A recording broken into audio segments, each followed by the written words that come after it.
Matt Lenihan for Boxing Social in association with Empire Fight Store. Always a pleasure to be joined by Michael Conlan. Slick. You Good shouldn't time. have. You Good. fucked it up. Like you started it well, Michael Conlan, and then you went slick. Oh, dickhead. Why not? You can't. You know what? I'll give you Get some pretty. away. I'll give you some pretty good intros. I think over the last couple of years. That's gonna stick. Like you should go back to it. I think genuinely, just for No, you should. no. You should. How's things anyway? All good. See you're in Ibiza more than you're in Ireland at the minute, but all good. Oh, but it's just made all work, all work. So that's all it is. It looks like very good work from where I'm looking. Look, you've just recently had a show in Belfast. We'll come on to that in a second. A lot's gone on over the past sort of weekend. Crawford Madrimov, very close on the scorecards. I spoke to a few people after. I spoke to Sam Jones and Gareth A. Davis, and they completely have done like a bit of a 360 on the Canelo fight now. What's your thoughts on that? Do you think, considering how close the Madrimov fight was, that that could be a bridge too far in terms of weight? I even before the Madro fight, I thought it was. I thought it was a pointless fight. I didn't think it was the right fight for Crawford. Although the money is correct, and I suppose that's the reason both guys probably want the fight to happen is the money. But in terms of how it goes, I think Canelo is just too big, man. Mm-hmm. The guy's fought up at light heavyweight, you know what I mean? So and competed up there, so it's not like he's like struggling even at that weight. He competes hard at that weight, so I don't think I didn't agree with the fight before this one, and now after seeing how close it was, I thought Crawford won, but at the same time, I think Canelo is he's a different kettle of fish, isn't he? And Mm. it's a very, very hard fight and one that I think could be a mismatch in a sense.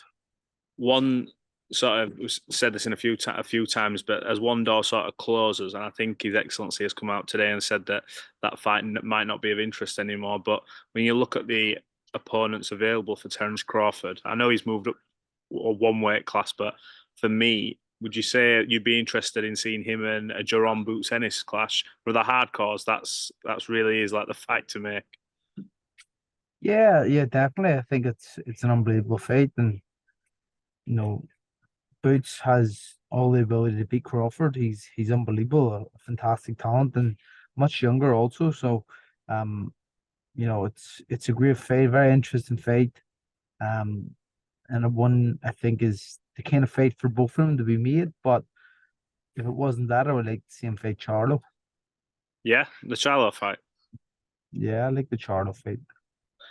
How highly do you rate the likes of a Boots Ennis? Do you believe right now that he's sort of the next one in line kind of thing? I know Crawford seems to be getting his sort of shine at the back end of his career, but depending on how long he wants to continue on, is Jerome Boots Ennis the next one when you're looking at pound for pound stars coming through?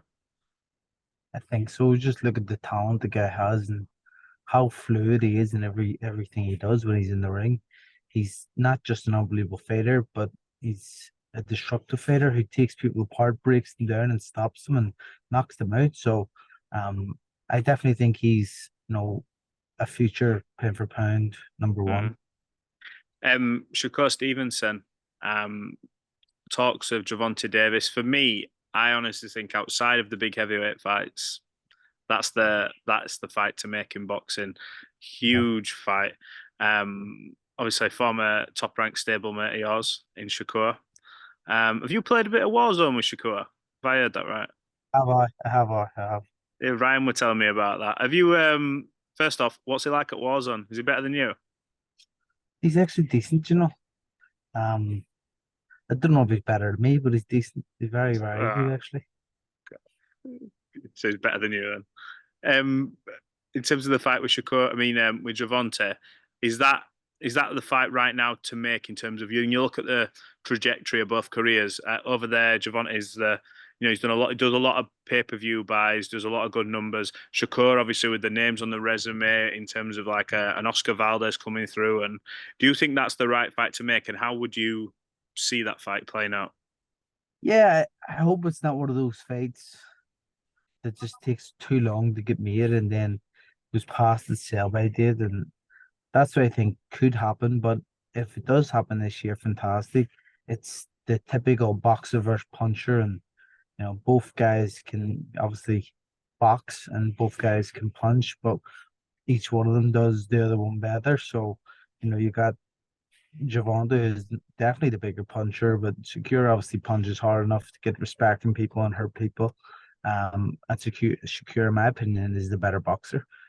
More technically gifted. His distance control and everything like that is impeccable. So I think it's the fight to be made right now, but it's if it gets made is the question. Then it's hard to see it being done, but if it gets done, fantastic. I was gonna say, I think they were talking of like Isaac Cruz being a potential opponent again for Gervonta in like a rematch, but he's just took a defeat at the weekend on the undercard of Crawford Madrimov.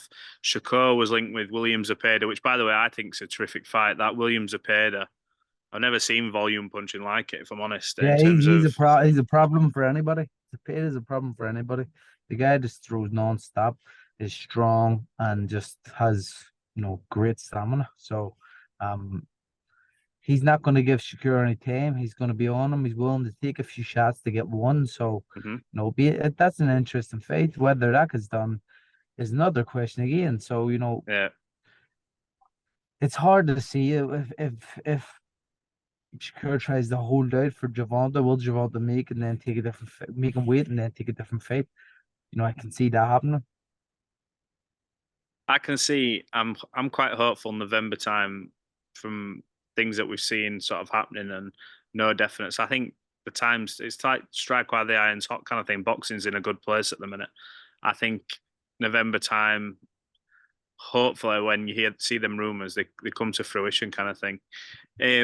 What do you make of everything that's gone on in the Olympics? Not going to go into it too much, but in terms of the judging, first of all, I mean, you're no stranger to judging controversies. Yeah, From yeah. the car to the top. What have you made of some of these decisions? It's year upon year. Do you when you hear about the Olympics and boxing getting pulled from it, are you surprised at all? Seeing this Olympics and how it's went, I kind of have like a thing in my head where I'm thinking they're probably doing this because the Olympics is going and they're making it go even quicker. The boxing from the Olympics is leaving, and this will be the kind of the stamp on that. Look how bad the judging was. Look at this. Look at that. Um, I think the judging's been terrible, and especially towards French fighters. If I'm going to be honest, there's a few I think probably should have been beat and have got the decision. A few Irish fighters have been on the wrong end of decisions, and some really bad ones actually. So, Mhm. it's terrible because amateur boxers they train their whole lives for Olympic Games, and these guys you're on funding and stuff. If boxing's not in the Olympics, the funding is cut massively, and that's a shame because boxing's our most successful sport in the Olympics. So Sale may take over it, or Rome may take over it now because they've got more gold medals, I think. Mm. Um, but if Cali gets a gold medal, maybe not. So I don't know, but yeah, It, it's been, in my opinion, it's been shambles. I know there's been a lot of controversy over the Algerian girl and the mm, Chinese girl, but I think there's a lot of misinformation around that as well. So yeah, I have not commented on that, and I don't stand here to comment on it because I don't have enough information myself.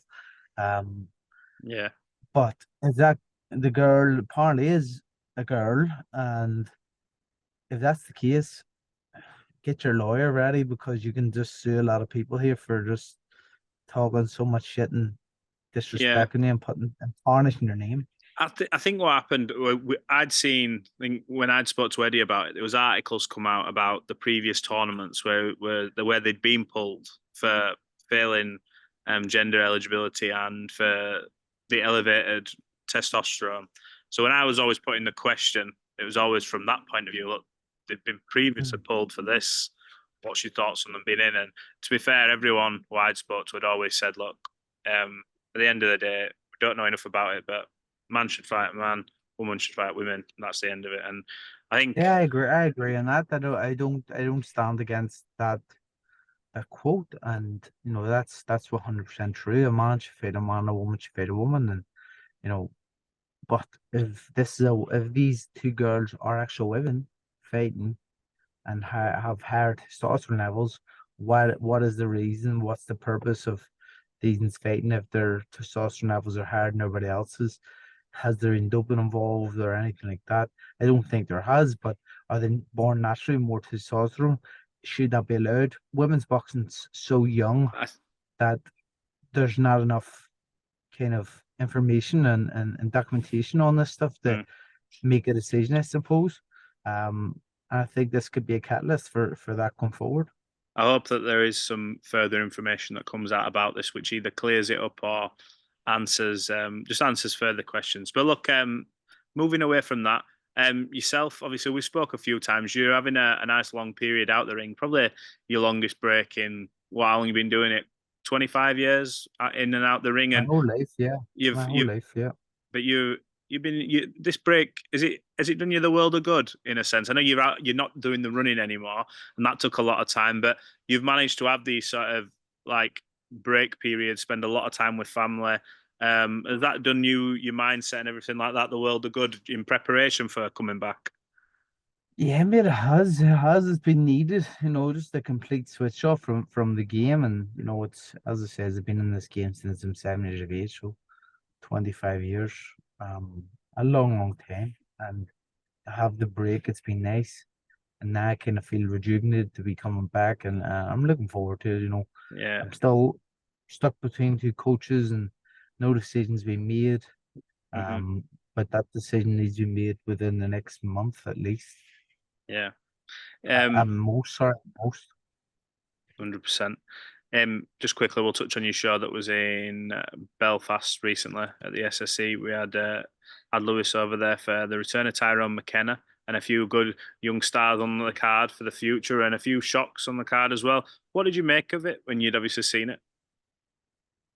Yeah, it was a great show for the fans. A lot of you know two big upsets for us. With Tyrone and Fergus, but some great fights, some great entertainment for the viewers and the Mm. people who were there. So, I think it was a very, very good show.